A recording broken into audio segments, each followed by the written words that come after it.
Good evening, everybody. Let me welcome you on behalf of the Bombay Management Association. This is Professor Mani, having this unique honor and privilege this evening to welcome in our midst someone whom we consider the guru of HRD, none other than Dr. T.V. Rao. Welcome, sir, to our midst, and it's indeed our privilege to have you here with us this evening.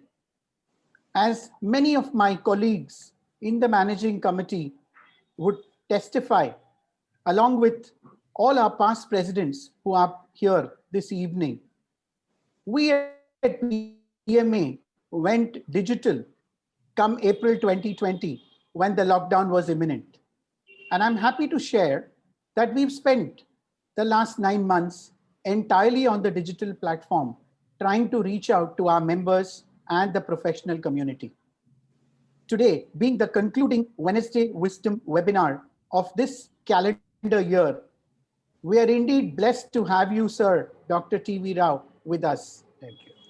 It's actually trying to show some light to the sun if I were trying to introduce Dr. T.V. Rao. But I'll still make an effort in that direction. More, to walk that trip down memory lane with Dr. T.V. Rao. We've known him as an HR guru. He, along with his colleague, Dr. Udai Pareek, are credited to be the fathers of HRD in India. Dr. T.V. Rao, of course, is a PhD holder, both in psychology and organization behavior. Attached to the prestigious IIM Ahmedabad, has perhaps represented India both within the country and worldwide on so many prestigious forums, be it the Reserve Bank of India, the Union Public Service Commission, or looking at projects for UNESCO, USAID internationally. Sir has authored over 60 books and countless articles in the field of human resource development. Some of the key changing aspects of human resource development, such as the 360-degree appraisal and the balanced scorecard for HR professionals, are key elements that Dr. T.V. Rao has bestowed upon the world of human resource development. Way back about 35 years ago, I had the honor of first meeting Sir as a student at the Tata Institute of Social Sciences. And today, as the president of Bombay Management Association, sir, it's your blessing that brings you here and your affection for all of us in the field of human resources. I welcome so many senior HR professionals who are present here this evening, many of them who have actually created a mark in the field of human resources themselves. I may not be able to name everybody because we are on multiple screens with about 75 people already present. So please accept my welcome to each one of you who have contributed to the HR fraternity. And thank you for joining us here this evening. Once again, sir, Dr. T.V. Rao, on behalf of all our past president of the Bombay Management Association who have graced the occasion today, and all my colleagues on the executive committee of Bombay Management Association, a very warm welcome to you, sir, and we look forward to an enriching session with you. Over to you, sir, Dr. T.V. Rao. Thank you. Thank you very much, Professor Mani. It is very, very nice to be in the midst of so many of you who are all accomplished HR professionals, management, high position holders, and I suppose some scholars are there and excellent practitioners who taught the professors to write books, because most of our whatever work we do is an outcome of our interactions with line managers. In fact, I think as most of you would know, the HRD project which we did, where we christened the new department called Human Resource Development Department, was an outcome of our interactions with the line managers at Larsen & Toubro in the year 1974 and 75. So it's so nice of you. So many of you have come here to attend this talk. What I'm going to say may not be new to some of the people, but my conviction of the importance of Octopus has grown phenomenally in the last 7-8 months post-COVID. I'm sure you would all agree with me that since March this year, which we are almost about to in a couple of days, will complete 2020, uh, we have gone into a kind of a retreat with a lot of dilemmas, a lot of issues. We lost some very close friends, good people unexpectedly due to COVID-19. And I think suddenly one discovered beginning April, we are totally in a kind of a different kind of a world, different kind of a world. So what I'm going to be sharing with you is based on the conviction, which is an outcome of the reflection of last 8-9 months. It's reflection because I think reflection about various things about human resource development, about organizations, their effectiveness, and things like that. So it's not new in the sense that the thought of Octopus is not new. It is, as I keep mentioning, it is embedded into our formulation of the HRD philosophy, HRD function, HR function outlined in the year 1974-75 in consulting report. It is embedded. These terms were not used, but subsequently Uday started talking about this Octopac, and later he added another E and called it Octopus, and also has a tool to measure Octopus figures out in his book. But the conviction is totally different.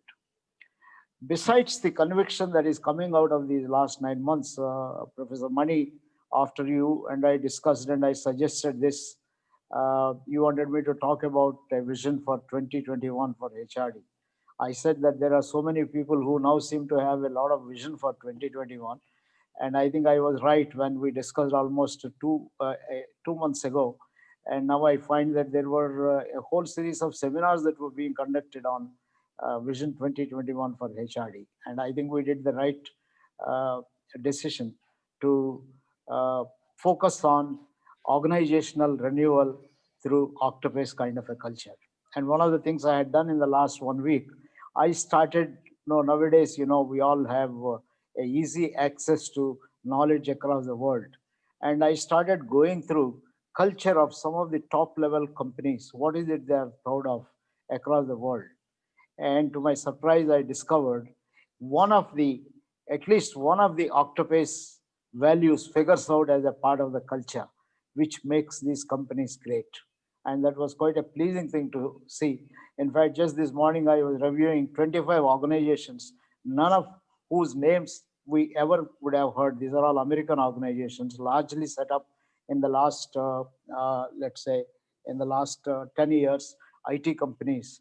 And they all uniformly talk of the importance of either teamwork or collaboration, or talk of openness, or talk of creativity, or need for trusting people, creating a trusting culture. So something or the other of Octopus figures out. Now imagine this figuring out from the year 2009 onwards from the companies. The companies started by those who are, let's say, in the age group of 25 to 35. Most of the US and European companies are headed by the startups and others, and they're doing well, or started by these people, or talking of some of these values which we felt almost 45 years ago should constitute the entire HR philosophy and so on.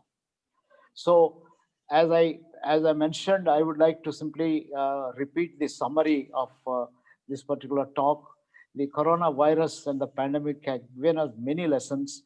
And the most important lesson this pandemic has given us is that all people are equal, irrespective of the caste, the geographic identity they have, community, religion, the great title they have, gender, and wealth. You're a billionaire or a migratory worker, it doesn't matter. I think we are all equal. This is the most important lesson.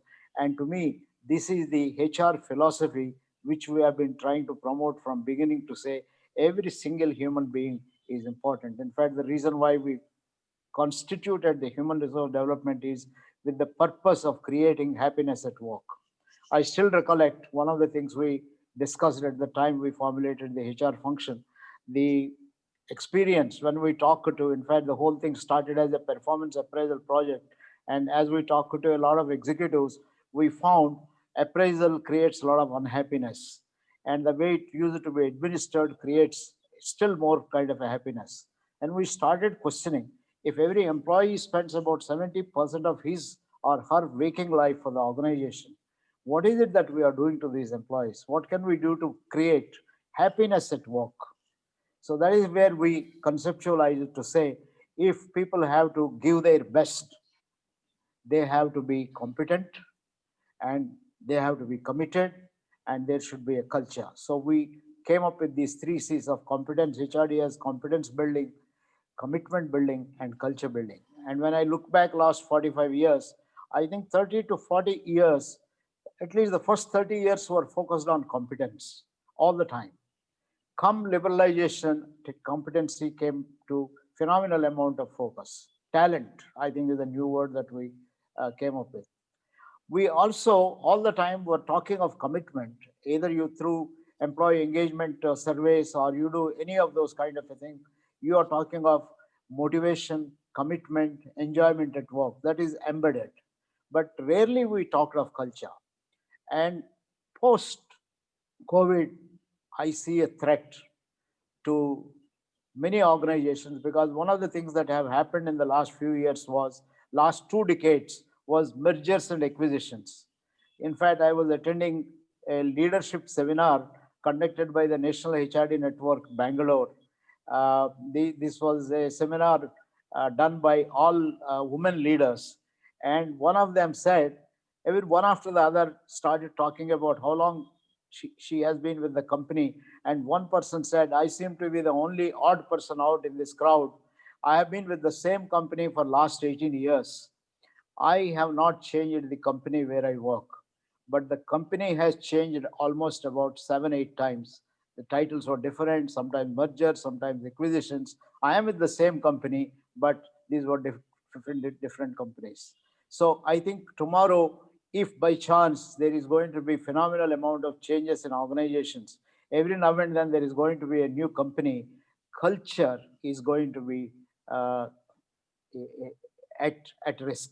That is one of the reasons why I said that I think if you want any organizations, many people ask, culture takes a long time. It is true to build it. But I want to say that even if you are going to be a short-term lived corporation, if somebody who is 5-year-old in America is talking about trusting as the most important part of culture, teamwork as the most important part of culture, which is putting them as a leader and so on, I don't see any reason why we can put the Octopus and some of these values in the forefront of our culture. So this is one of the reasons why I have chosen this particular topic. I think the future organizations, post-COVID organizations, have to focus on culture than on structures. I think structures can be thrown out of the window. I'm sure many of you will remember what Peter Drucker long ago said, culture eats strategy for breakfast. I think wherever you go, this quotation. But interestingly, I would want to mention to many of you, although the way culture has been articulated may not be new or may not have been articulated that way, many of our own leaders in our own country, I think, have understood the importance of culture and have created organizations with strong culture. And when I look at these organizations, most successful organizations in our country, a large number of them, there may be some exceptions, a good number of them follow tenets of the Octopus culture. Now, some of you may be wondering, what is this Octopus culture? Let me very quickly say what is Octopus culture, and then talk of why do I say Octopus culture is very much a quality of most of the successful, even Indian kind of organizations. Octopus culture stands for openness, where people feel free to express their views and opinions. And when people express their views and opinions, they are listened to. I think today's struggle in the country is for openness. I think minority, majority, a whole lot of issues that are being coming up. The farmers' agitation, if you look at CAA, if you look at, I think all the troubles that the country has gone through in the recent past, or issues arising out of a feeling that can you be open, can you listen to us, and a struggle for more and more of openness. Whereas somebody was saying we listen to you, and whatever we have formulated is based on. So for us, openness is not listening once and forgetting about it. It's a continuous listening, continuous dialogue, and continuous acceptance of feelings, views, opinions, and things of that kind. I think that is what is the importance, because human being is all the time bubbling with new ideas. Life is changing, organizations are changing, experiences are changing. Therefore, no company can say, I was open till this morning. Now don't tell me once I have taken a decision, I should still be open to change the decision and so on. Yes, you may not be open to change the decision, but you should be open enough to listen to the new experiences, the consequence of the decisions you have taken, different kind of views and so on. So openness, the way Uday formulated in the olden days, is feeling free to express your views and opinions, feelings without fear, and feeling that you're being listened to, and a culture where people listen to, irrespective of the status, irrespective of the gender, irrespective of whatever identity, caste, community, religion, etc. you have, and so on. So in Octopus, O stands for an important part of the culture, an open culture. And in recent times, many of you may have heard Sadhguru and people like him saying, human is not a resource, human is a possibility. Of course, Sadhguru goes on to say that if you call somebody a resource, resource limits. Therefore, let us call it a possibility. Possibility is unlimited.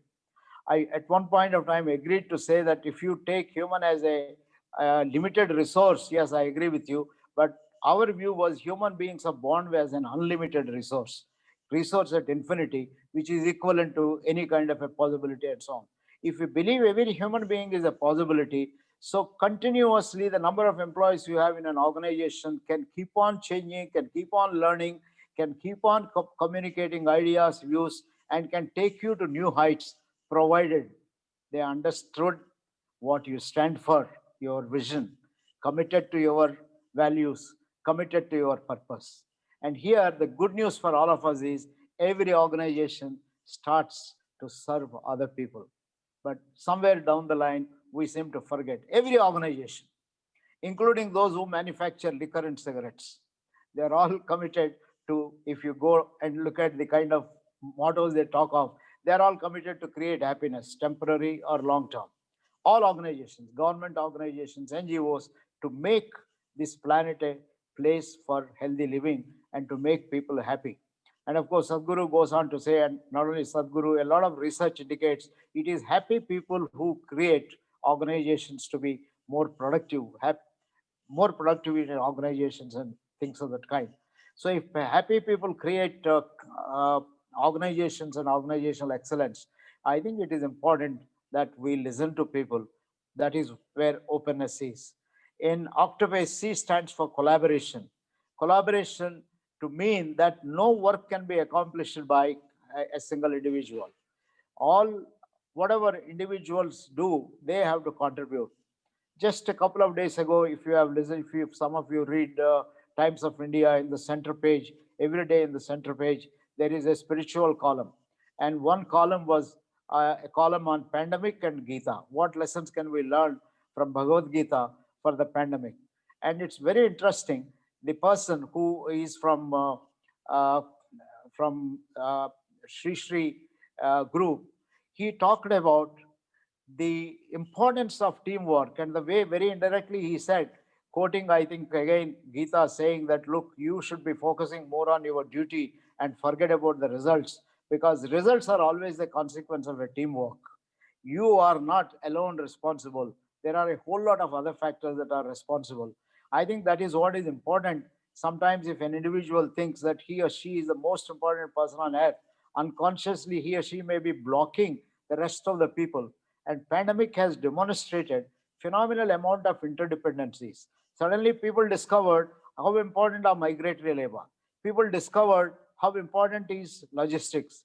People discovered how important is, I think, the same hotels rooms that were used to entertain people and provide, I think, an opportunity for people to holiday, have started being used for hospital beds. The phenomenal amount of flexibility. So I think these are all very important lessons in terms of collaboration. I think today we say no individual can work and accomplish all the results by himself or herself. It is very important to feel that you are a part of a larger universe, you are a part of a larger team, larger organization. Therefore, respect other people and therefore be collaborative in terms of your attitude. I'm sure many of you who teach organizational behavior, people like Professor Keith De Souza, whom I notice here, GP and others, number of times we played this game called Win As Much As You Can, and number of times we discovered how difficult it is for people to play a win-win game.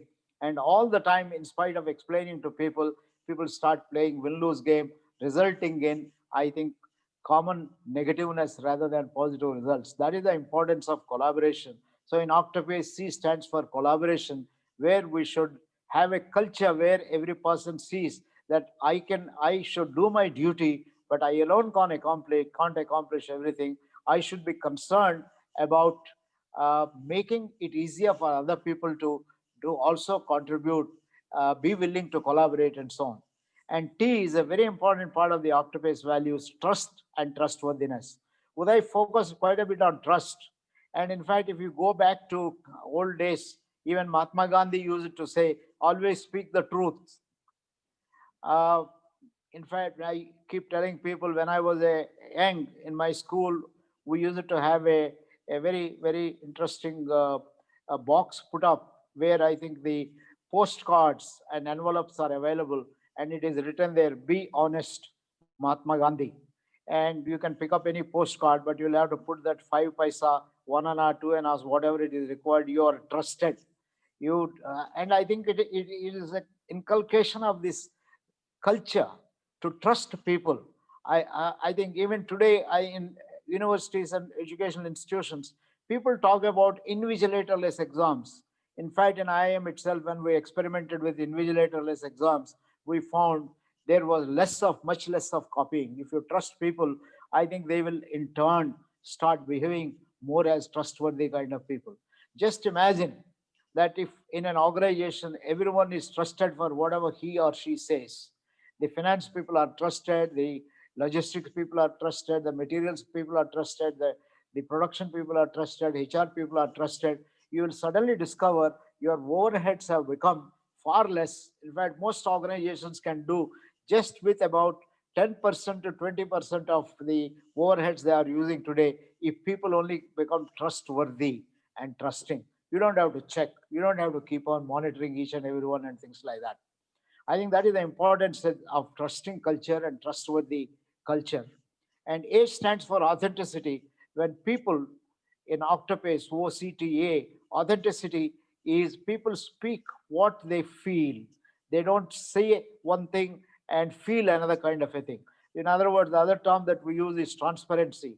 And I've seen many companies in these 25 companies I mentioned swear by transparency. You don't need to check. People speak the truth. You don't need to be worried because there is no fear, there is no risk, because human beings are respected. That is what our company culture stands for. So, authenticity is a culture where people fearlessly speak what they feel. And proaction is taking initiative. Everyone is given an opportunity to initiate. In fact, there are some companies, again, when you look at the culture, they say that, look, any one of you can initiate a project of your liking in an area of your liking. It will be entertained by the top management. We'll examine it. There will be a team to examine, but you could be proactive and things like that. There are companies like at some point of time, uh, even in a public sector, like Steel Authority of India, they incorporated proaction and initiative as one of the leadership qualities. The only unfortunate thing that happened was when the top management, the chairman and MD and the directors decided that we'll give a 5% weightage to anybody who takes initiative. Some of the managers requested, including the unions, requested the top management, please print a directory of initiatives managers can take. I mean, that entirely kills the initiative. That means we still operate with a mindset. Initiative is initiative only when it comes with a directive from some of the top management. I think we have to get out of this mindset and say everyone, any person can take initiative and can make things happen. So in OCTAPACE, P stands for proactivity, and the next A stands for autonomy. Every person has an opportunity to do something on his own, autonomous. Some flexibility you have to be able to do, even if 90% of the time you are expected to do whatever what other people are asking you to do, at least 10% of the time you can do. In fact, nowadays I started telling people, even if you are asked by your company, if they decide you to do whatever they want you to do from 9 to 5, don't worry. Just negotiate one thing with them. Ask them, negotiate with them to leave you free from 5 to 9. 5 to 9, 5 p.m. to 9 a.m. next day is much larger than 9 to 5. 9 to 5 is only 8 hours, whereas 5 to 9 is 16 hours. Even if you sleep for about 7 to 8 hours, you have 8 hours to take initiative. If your company doesn't allow you to take initiative elsewhere. But I'm suggesting to organizations, why do you not allow your people to take initiative uh, outside? Why don't you create? Now, CSR activities offer phenomenal opportunities. Even if you don't want to do any CSR during office time, why can't you do it outside office hours? Why can't you use your managers as teachers to teach in schools or colleges or do a whole lot of things? I think the world becomes wide open. You start giving a little bit of autonomy to people. And the last C stands for confrontation.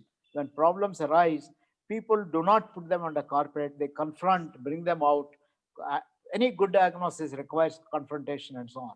And the last one, experimentation, which requires creativity. I think it is through experimentation a large number of organizations can make many things happen and so on. So this is OCTAPACE values.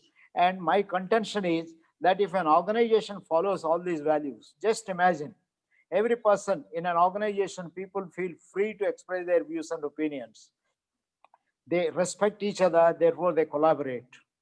They are trusting and trustworthy, and they have freedom. They speak their mind, and they have freedom. And when issues arise, they confront, and they can experiment. They can be proactive. I think that is the kind of an organization which can go to places. I want to give an example. When I started looking back at my own kind of a career, I think there are great examples in this.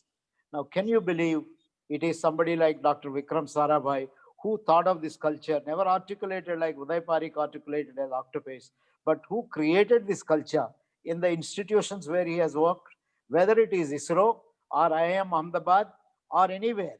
It's very interesting. Now, IIM Ahmedabad is a classic example. In 1973, when I joined IIM Ahmedabad, I had to go to Delhi to, that was the time the one of my books was getting published, and the Family Planning Foundation of India, which was promoted by Tatas in those days, invited me to go there, and I had to go to the uh, to Delhi to check proofs and so on. Then I had to travel, and therefore I asked my colleague, Professor Narayan Sheth, Narayan, I have to go to Delhi, and therefore I need to, whom do I write? Normally, I was earlier working with Ministry of Health. Wherever you went out, you have to send a letter, leave of absence. So he said, no, you don't need to send any leave of absence. I said, what do you mean? He said, you just inform your secretary. That's all. I said, Narayan, you are almost talking as though my secretary is my boss. He said, yes, that is the culture here. Because you have to inform your secretary. If the director needs for anything, he will connect your secretary and that he will find out where you are. That's all you need to do. I mean, that is the level of trust to which even today in IIM Ahmedabad, if a faculty travels, he or she is trusted. Only reason why you have to fill in a form is if you need an advance for your travel, etc., etc. All faculty, and the culture I was told at the time was it's peer culture. Every faculty member, when I joined IIM, even the director had the same size room as every other faculty member. There is no difference at all. So this is what is called peer culture, respect for each one. Everyone is called professor, whether you are an assistant professor or a full professor, a senior professor, you are all called professor. Only when you joined, your designation was announced. After that, everyone forgot about your designation, including the students and so on. Even the houses were of the same, more or less the same kind of a size, except that in the beginning they thought senior professors would have large family and therefore they need an extra study room. But even that was dismantled. And I've experienced this, the strength of the culture, when I.G. Patel, who was Reserve Bank governor, joined for the first time. We had an outsider who was not socialized into IIM culture, joined IIM Ahmedabad as its director. And he insisted the faculty members who want to see him will have to first send a note, take an appointment, and come there. But it took hardly 3 months for him to change. 3 months later, he is on first person name. He would pick up the phone and call me, TV, can you come and see me? Or people can call him and say, IG, are you free? I want to discuss with you. So a person who was socialized in the Indian bureaucracy for so many years comes to IIM and gets into the IIM culture by first name basis, informal, no need to write any kind of a notes. That is the strength of the culture that was created by people like Sarabhai. If you look at openness, the faculty meetings, I think you should see the extent to which people are open. They confront. I mean, they can tear the director into pieces if they think that a particular decision that has been taken is not in the best interest or they were not consulted. I still remember the day Professor Khandwala, as the director of IIM, had to place a lot of flack because the fee was increased for the students. And then he said that it is a decision of the board. And I think there was such a long discussion on this. Now, who is the board? Even go to the extent of how can they discuss this without taking our into consideration? And then he had to get back to the board and so on. I mean, this is the kind of a confrontation kind of a culture, experimentation. Now you look at the number of Padma Shris, which is an indicator, or look at people like Anil Gupta, who is a Padma Shri, Samuel Paul, who has done marvelous job, Bakul Dholakia, who has done a marvelous job. Amount of books Khandwala himself has written. I think from beginning it was said, every faculty member is a man on mission. 100 faculty members, if we never had 100, they were always 60 or 70. Every person is a man on mission. And if you got a job and went abroad, it is treated with respect. And people are saying, when are you coming back so that we can learn something from you? A totally learning kind of an atmosphere. So to me, IIM Ahmedabad, or for that matter, ISRO, these are all symbols of Octopus culture. To a large extent, I would also say Tata culture, if you look at, or a culture at Infosys, if you really look at. I think there are some great institutions in our country who symbolize Octopus culture. Not necessarily every bit of it, maybe one or two of the components may be missing, but if you really look at it, you will find a large number of these components are there in Octopus culture. And I want to conclude by saying, quoting quite a bit of research. I think recently, I'm sure many of you have been quoting Deloitte. Deloitte conducted research which shows that 90% of the executives believe that distinct culture is important for business. And many, I mean, Deloitte studies also have shown the importance of culture in creating success and the importance of having happy workforce in creating successful organizations and so on. I think one can go on. I will conclude just with 2 points. What is the role in all this of top management, and what is the role of the HR in this? Top management, I would say it is important for top management to articulate the culture, link it with mission, vision, and goals. All of us are working for larger mission. Do not forget the mission, and create the linkage with this. Align it also with individual needs. I mean, if you have if your values are not aligned, and I think it is not difficult to align values with Maslow's need hierarchy. If some people are at the basic need level, I think you have to align how Octopus is going to help you to meet your basic needs. If some of you are, in fact, some of you may have followed my posts in LinkedIn. I reduced 5 levels of need hierarchy to 3 levels. I'm saying the most important is the survival need. Octopus helps in survival need, whether you are a migrator or anyone. I think through, we can prove how Octopus can help a corporation to meet the survival needs of a whole lot of people. Next comes the safety, security needs. Safety, security needs are economic security, health security, and things like that. If you meet both these needs, then the third need is the identity need.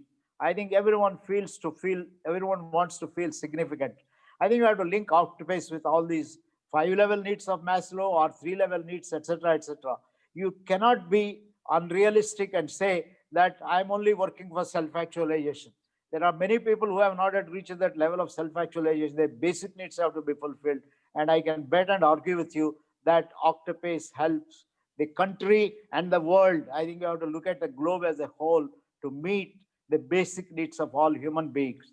Practice for the top management, I would say practice what you preach. Reward and recognize those who are champions of these values.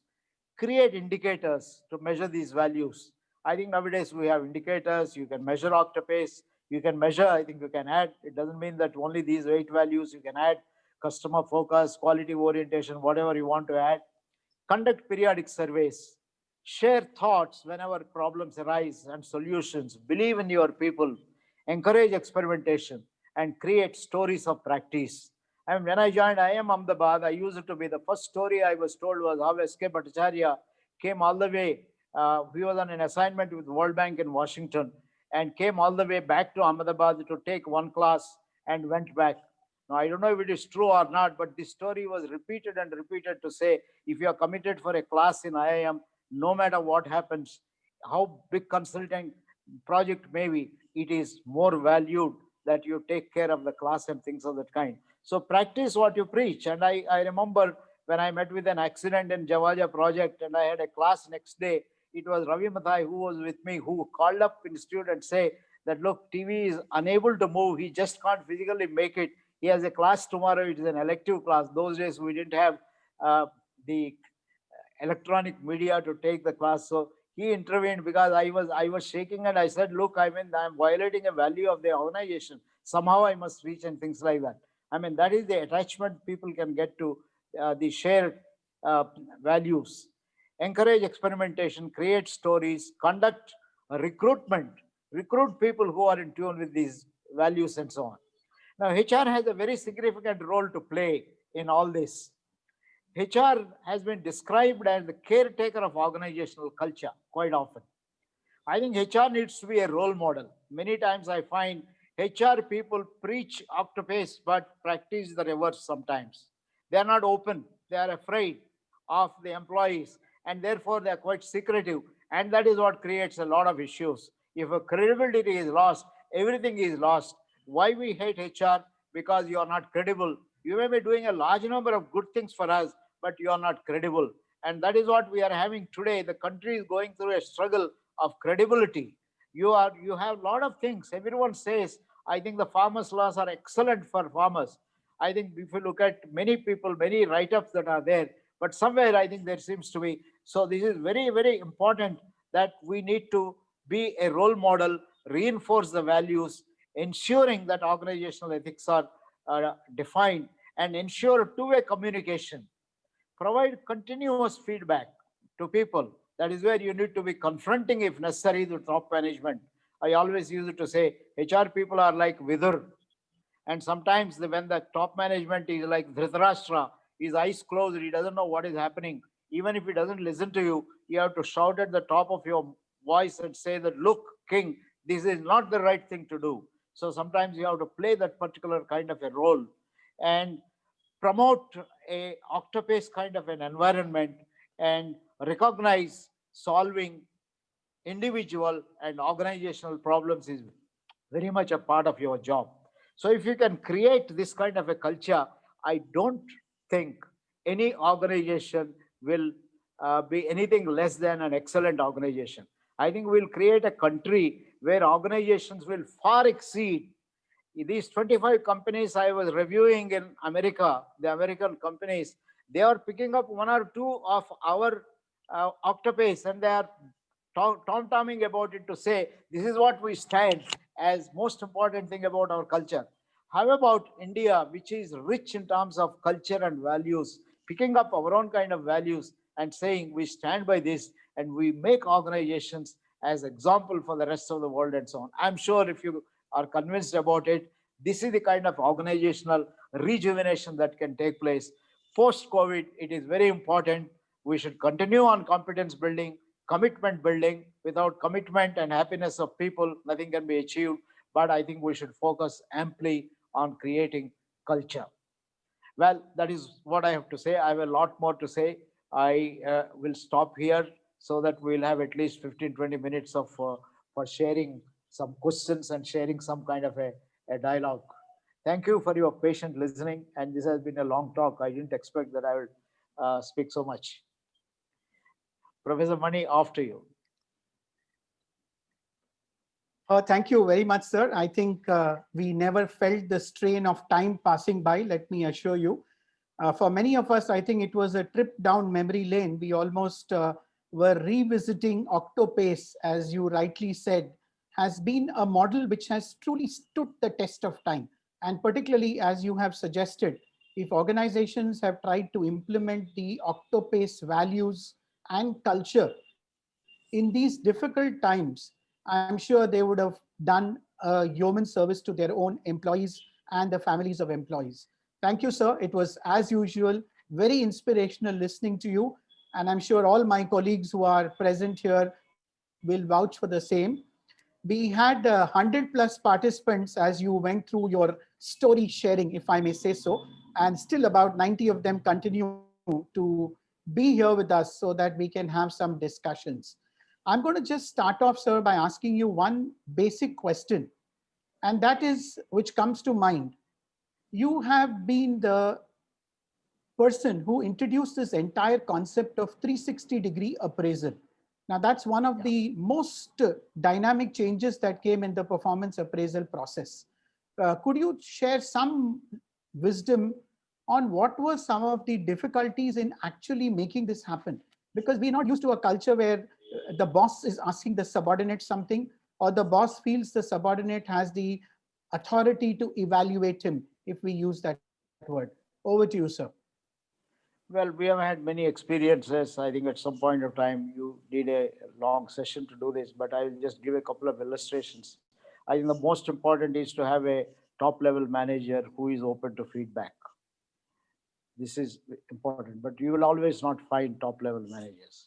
When the top is not sure, when you don't know, they have not even heard of the 360-degree feedback, then you need a HR guy who needs to take initiative.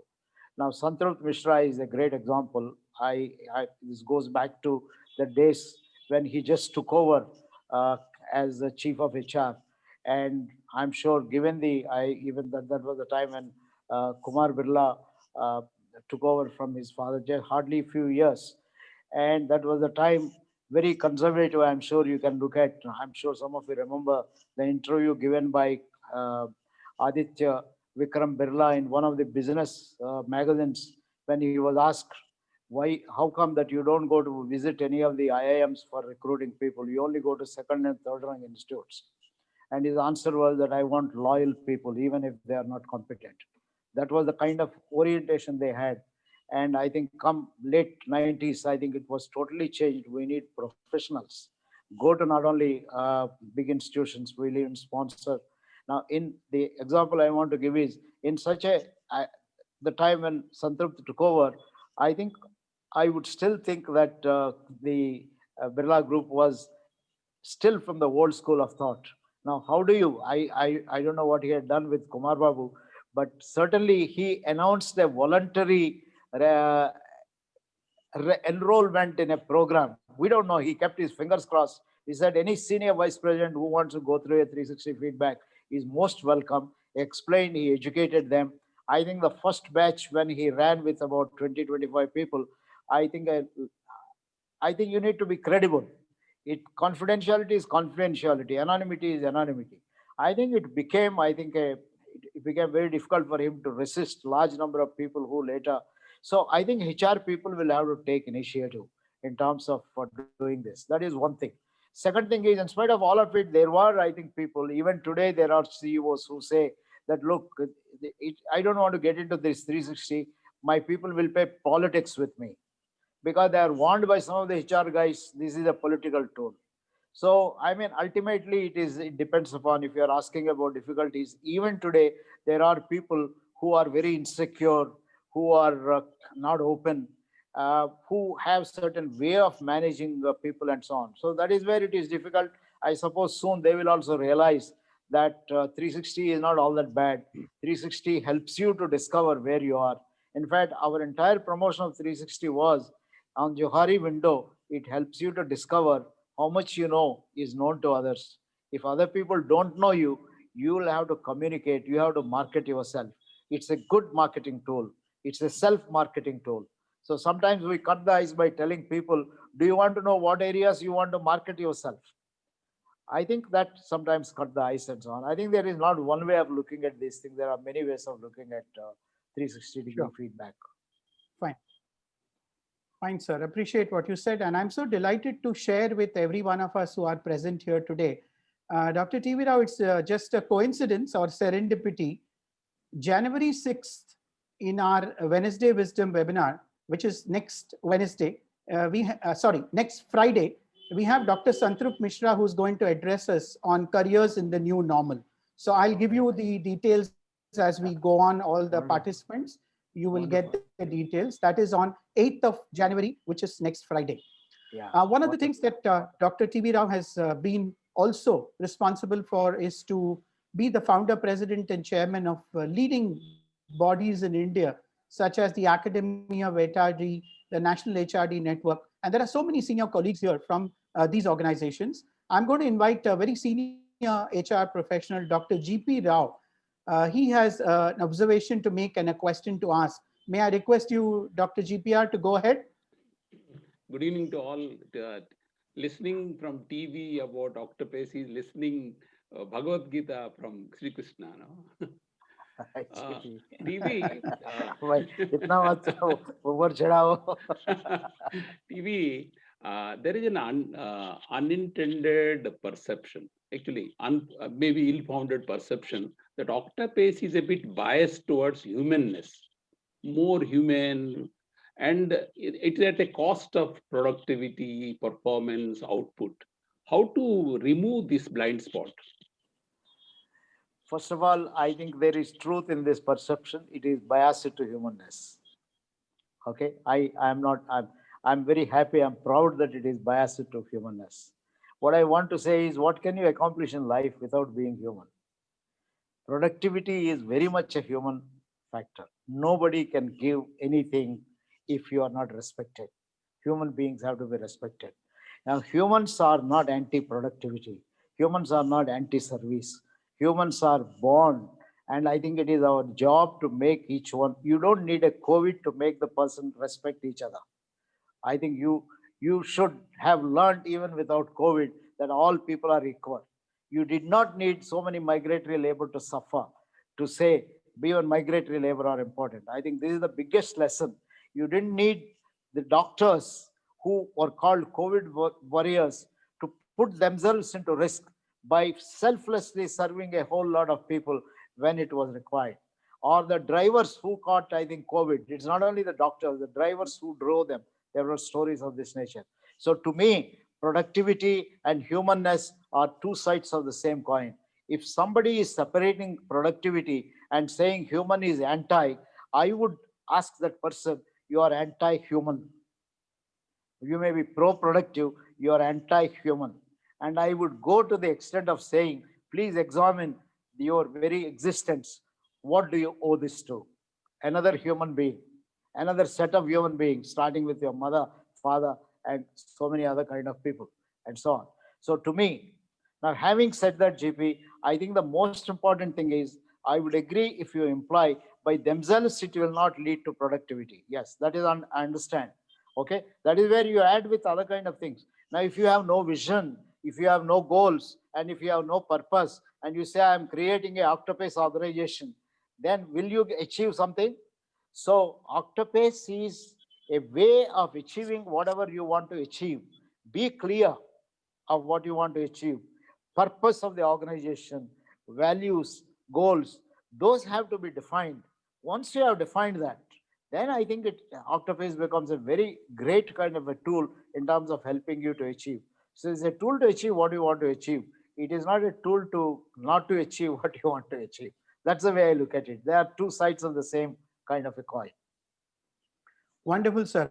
I think that explained it so beautifully. We also have with us Dr. Pramod Solanki, who's again a rare combination of a person with a deep knowledge of academics, with a lot of corporate experience, and of course, a common factor with IIM Ahmedabad. Pramod, over to you for your question, please. TV, good evening. It is Hi, such good a evening, privilege, such a privilege to listen to you, and always so inspiring and empowering, really, when we listen to you. You know, I've had my first job was as your academic support staff, as you know, and I have Yes. Oh, known, yes. as I have known you worked with large public sectors for a large period of time, you know, for decades. Now, you know, it's interesting that I am had such a strong culture that someone who was bred in bureaucracy changed himself in 3 months. But, you know, when it's the other way around, you know, the organization has a whole lot of disempowering aspect in the culture. And, you know, there is an inertia and all of that. Where do you make a beginning? Even leaders struggle at a mid-level and senior level. So where do you make a beginning so that gradually you are able to imbibe much of Octopace, if not all of it? Well, I don't want to say Octopus covers everything. My experience with most of the public sector has a lot of positives. They're all set up with glorious kind of objectives. There is a fairly good degree of openness. Systems are there, which I think you don't need to keep on asking people to trust or being trustworthy. They're good systems to take care of. But there is one problem with most of it's not only public sector, also private sector. And that is this very interesting part of the culture called as power distance. There is high power distance maintained in public sector. I've observed this, for example, in the year 1978 itself, when I went to one of the companies to set up the HR department. I was recruited as general manager with the highest of the salary there. And the general manager, rail coach division, gave a big party to welcome me. When I went to the party was given in one of the boardrooms. And the general manager, the party was a lunch party. And he was chatting with me. And as he was chatting with me, I observed there was at least about, it was not incidentally coronavirus time, 1978 I am talking of. There was at least about 4 to 5 yards distance maintained between the two of us and the rest of the employees, which included DGMs, AGMs, senior managers. So I was quite startled. I said, what is the matter? So we were chatting in a corner and all the other managers will go to another corner. So I noticed this and I started walking along with him to the other corner. When I went to the other corner, I found the entire team slowly walk into the corner we left. So that is the power distance, the physical distance always between the general manager and the rest of the managers was. And this is the manager whom, when I asked for conducting a performance appraisal workshop in the boardroom, he said, I just bought a new carpet. Okay, please don't spoil the carpet. I don't want the boardroom to be used for learning. Can you imagine? And that is a kind of, that's 78. But I think our public sector has come a long way, thanks to people like Dr. Krishnamurthy and a whole lot of other people who are HRD oriented. But in the minds of employees, if you look at the banks and other kind of things, there is still a distance between the chairman and the rest of the staff. There are some people like Khandelwal who did, you can write to me at any point of time, within 24 hours, you will get a reply and things like. Some people have made innovations, but as a culture, power distance is still high. Now, since you asked me how to hit it, I want to hit at this. Just for hypothesis, I want to say, abolish all designations in public sector. Like at one time when the IT company started, everyone is an associate. Steel Authority of India, you are an associate. It doesn't matter. You have a role, you have a salary, these are defined. You are only an associate. You are an employee, you are an associate. All titles gone. Maybe 3-4 titles for heaven's sake. You are an associate in RN or BHEL, Engineers India, Coal India, wherever you take. Abolish all this and bring down the power distance associated with designation, promotions and things of that kind. That is what I've been saying. COVID has demonstrated this. Open up your eyes. All people are equal. Even a messenger has something to contribute. A driver has something to contribute. Okay. So I will hit at this. And that is what I will start. And that is where I'll come back to Vikram Sarabhai. Go to ISRO and find out. ISRO is also hierarchical. Okay. It's a bureaucratic organization. But if you look at the culture, there is a teamwork. There is respect for each other. Their equipment belongs, depend on the need.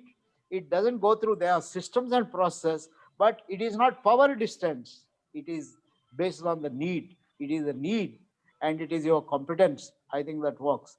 So I would, since you asked me that question, where do you start? I will abolish, in fact, I will also abolish performance appraisals. Okay, and start a new way of looking at entire managerial assessment or employee assessment and so on. It's possible. I know it's difficult, but it's possible if we all decide to do it. But unfortunately, what happened in the last 10 years, we have gone the reverse. We got consultants to work, and for dog's ears, in fact, I was helping the administrative reforms in coming up with a new policy in personnel appraisal. And my recommendation was introduce 360-degree feedback as a development tool, not as an appraisal tool. And suggested many things in terms of appraisal. And I said, for heaven's sake, don't ever get into reward-based appraisals. That means no increments. Because what happens is, already in public sector, it is less differentiated. By introducing rewards, you are creating. So in the last 5-7 years, if you look at what some of the public sector undertakings have done, they have introduced performance-linked incentives. I mean, if you go back to my report, I have very clearly said, surveyed the European and other kind of experience, and said it's not good for public sector to introduce performance incentives. Private sector, yes, where competition is high. And you see what happens, what these performance incentives have done in some of the companies. People, rather than focusing on work, they started focusing on incentives and things of that kind. So I think there is a drastic change, but it is easy to say in a forum like this. When it comes, I think it is not one person's job. It is the entire country who has to think. I think this government can do it if they want to do it. So many things can be done if they want to do it. Thank you so much. That's a bold one, TV. I am inviting Dr. Keith De Souza, whom Dr. T.V. Rao had also mentioned about, another well-known person in the field of human resource development. Dr. Keith De Souza, over to you. Hi, Keith. Nice to see you. Hi, TV. Hello. Thank you, Professor Mani. I don't know what I can add to what TV has already said, because I think he said a lot of very, the concept of Octopus, as he said, is very old. It's something that, Uday and TV developed, in the 70s, 1970s and so on. But the way in which TV has brought that to its relevance to today, I think it's extremely inspiring. And not only has he brought in its relevance to organizations, he's also brought it its relevance to the larger social entity, the country as a whole. And I think the references that he made about the need for an Octopus culture at the larger entity are extremely thought-provoking. And he's hit the nail on the head. And that's exactly, I think, the problem that we are facing. We need to look at what is happening within our organizations and how we can promote this Octopus culture. It's an old concept, but it's very, very relevant, if not even more relevant today than it was before. Thanks, TV, for bringing out, old wisdom and bringing it out so powerfully and making it so relevant today. These are some of the things that I think don't change with time. As long as there are human beings and as long as there are organizations, there will be these concepts and these ideas which are relevant for all time. And thanks, TV, for bringing it out so beautifully.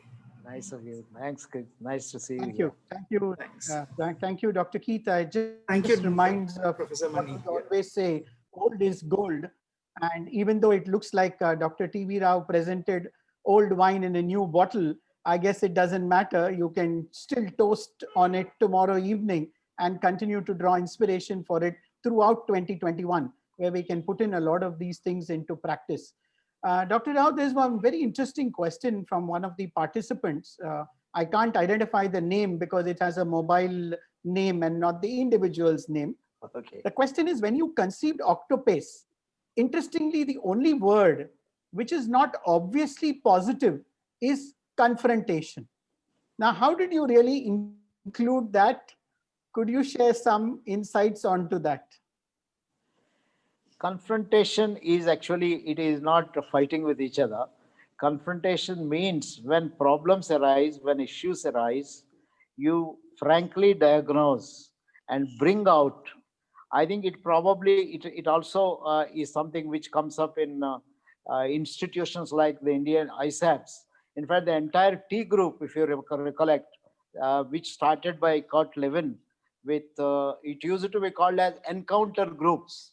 What is encounter? You encounter yourself. You look at yourself in a mirror.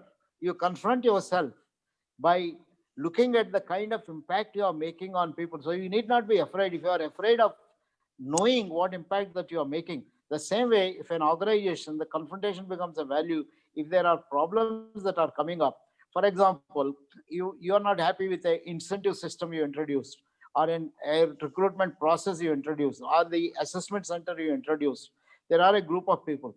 Now, can you do a diagnosis and very frankly put all that people have said on a piece of paper, discuss with the top management and see why this is happening, how can we deal with it? This is what I call as a confrontation meeting. So the term confrontation means facing the reality, fearlessly discussing it, managing the risks associated with it. It does not mean fighting with each other and so on. So the uncomfortableness comes when you look at confrontation as a bad word, as a fighting word, but if you understand it as to mean only bring out the reality, bring out, I mean, you want to bring out the best in you, but also bring out the worst in you. If you can't recognize the worst in you, you can't also use the best in you. So that is what it means, the confrontation. So I hope it clarifies. Whosoever has asked for it, it is making the invisible more visible fearlessly.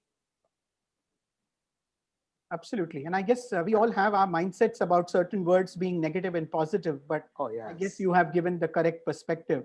I have a very interesting comment here from one of our participants, and I'm taking the liberty of just reading it out to you, sir.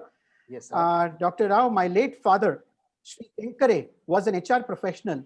And of course, we all in Maharashtra know him as an authority in the field of industrial relations.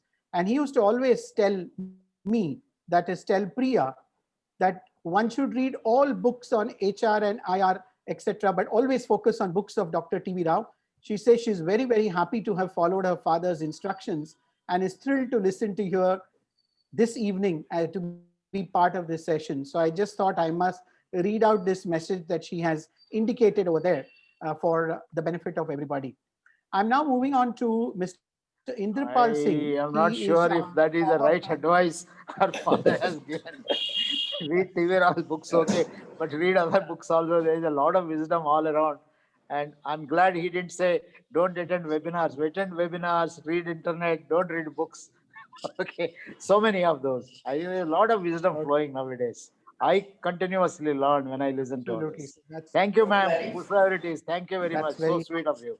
Very kind of you to have said that. Very humble of you, sir. Very Yeah, humble Professor of you Rao. as always. Mr. Indrapal Singh. Yeah, Dr. Rao, my question is that you mentioned very little about the leadership, the role of leadership, because I suppose leadership and the culture cannot be really separated. And if one has to develop Octopus culture using Octopus tool, a new culture, I suppose what could be the role of leaders? And I suppose we have leadership deficit in that sense. I mean, not at the country level, but in the organizations also. So how does one tackle that? What comes first, the culture or the leaders, or leader at the culture? How do things move forward? Leaders play a very critical role, sir. As you rightly said, I think they are very important in terms of this. And I mean, there are many great leaders we have had who articulated the culture. The first step they have to do is to articulate the culture. And I am reminded, when you ask me this question, I am reminded of Dr. P.P. Gupta. P.P. Gupta was CMC chairman, and he was an ardent HRD supporter. He is one of those who practiced Octopus values. He had a personal manual in which I'm sure some of you remember that there are no unlimited leaves. You can take leave any point of time and unlimited leave, but you should be truthful. You should never speak a lie. If you can't go to watch a cricket match and say that you are somebody in your family is sick, then you are next day you're out. That's the kind of a thing, but it's all word of mouth, trusting, and so on. So P.P. Gupta, whenever he visited he used to give one talk, and very, very interesting talk. He used to say, practice even if you don't preach. Or preach even if you don't practice, the reverse. We always say practice before you preach. Then once I asked him back that, sir, this is totally against. In fact, Udai Pareek was still there.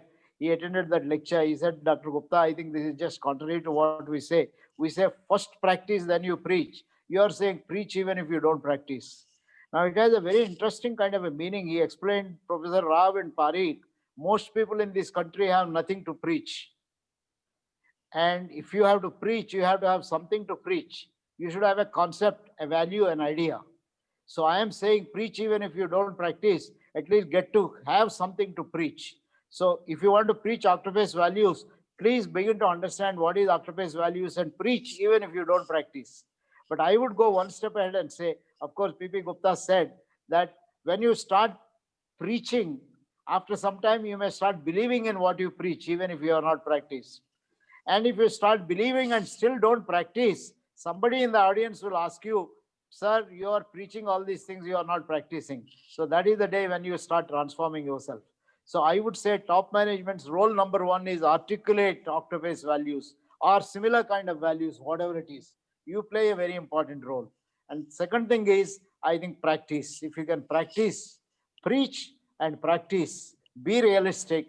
And I think they are very, very important. Not much can move. As I mentioned, country is still high power distance. We respect power.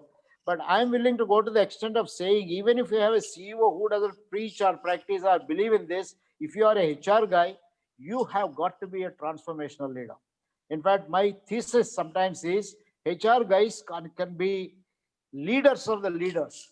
If you decide to be a leader of your leader, you can convert your CEO to your way. And the secret of National HRD Network is this. A story told in the Bombay seminar by a HR manager, how he converted a CEO who didn't know anything about HRD to an ardent supporter of HRD. By getting him incidentally to speak in Bombay Management Association. He got the CEO who didn't believe in it. This was, I'm talking of in the year 1985.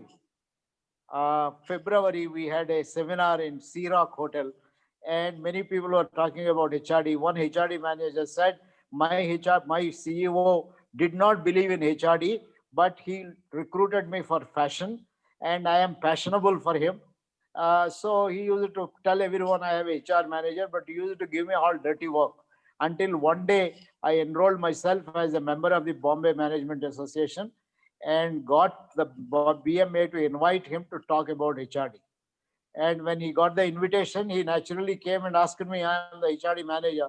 So I told him, sir, this is a good invitation. This is the only way you can build our brand. You are one of the few. In those days, not many companies had HRD. You are one of the few who recruited a HRD manager and started a department. It's a great opportunity, sir, speak. He agreed to speak. Then this HRD manager said, once he agreed to speak, naturally he asked me, what do I speak? So he said, Professor Rao, I read your and Udai Pareek's book on designing HR systems. The book was already out in 81, 82 and summarized and said, this is what HRD should do. He went and gave a talk in the Management Association. And on next day, he came to my table and asked me, I spoke all those things. Which of them are you doing? And now that made so that has set my agenda for this.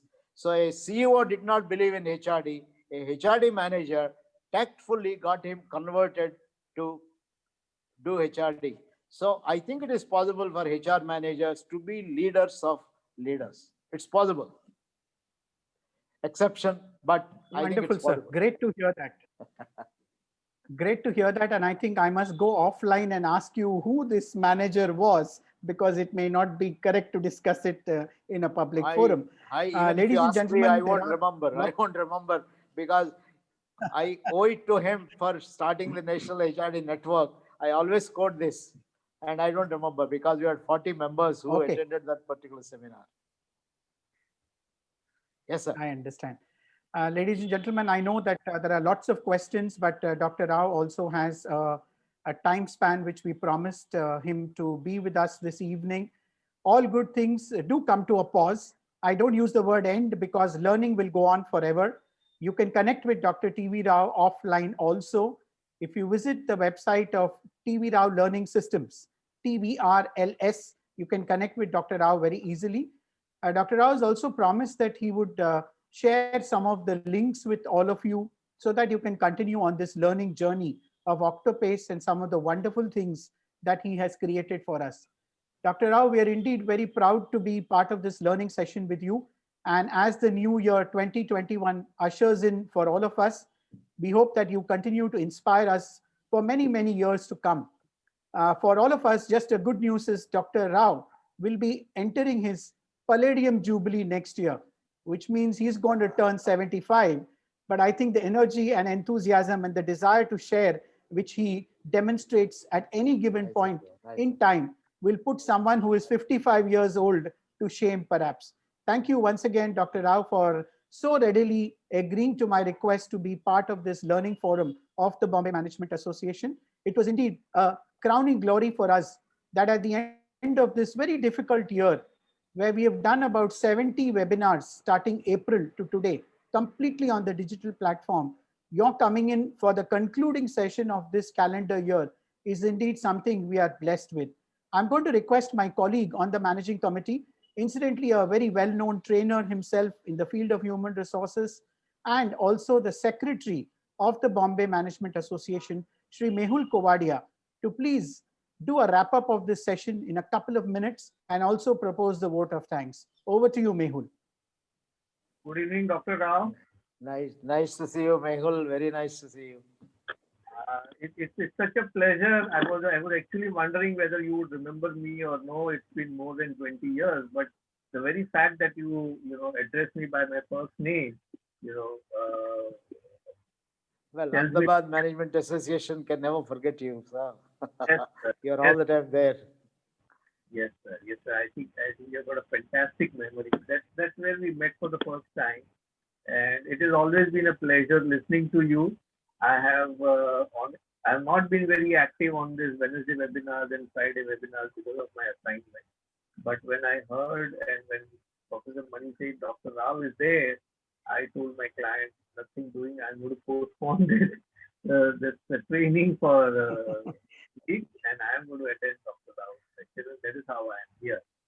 I would really thank you on behalf of Bombay Management Association to share your knowledge and thoughts. The model on Octopus was really refreshing. Yes, we did learn it. We had heard about it and all, but today, understanding it from your point of view, very good, very crisp, to the point. And yes, it is absolutely relevant in today's time. Professor Mani talked about 360-degree appraisal, and yes, you shared. I did have some experiences in 360 where, the leader, I've done it for quite a few of the organizations, and believe me, my experience has been that the leader, the head, the MD, the CEO, and the chairman, they will say, do it, but not for me. They don't want to do it for themselves. So like you said, that it starts from the top, the openness that the person should have, which they don't have. And believe me, my experience has been almost about 60-70% of the places is that not for the sake of openness, but for the sake of knowing that what people think about each other, is what, many of the organizations get this 360-degree appraisal done. And maybe we'll discuss this in some other forum and some other topic. But yes, that has been my experience. And it's really very sad that as an HR professional, you want to do something. And as a consultant, they're paying you, you want to contribute to the organization, but unfortunately, the management has completely a different perspective. It's been a great pleasure, Dr. Rao, listening to you. And I really thank you. And would like you to continue addressing us as frequently as possible. I would also like to thank Professor Mani for his effort of relentlessly pursuing this Wednesday and Friday webinars and doing this 70 webinars without a break, and in each and every webinar he is personally present. That is really amazing. I must confess that many of the committee members are present over here. We are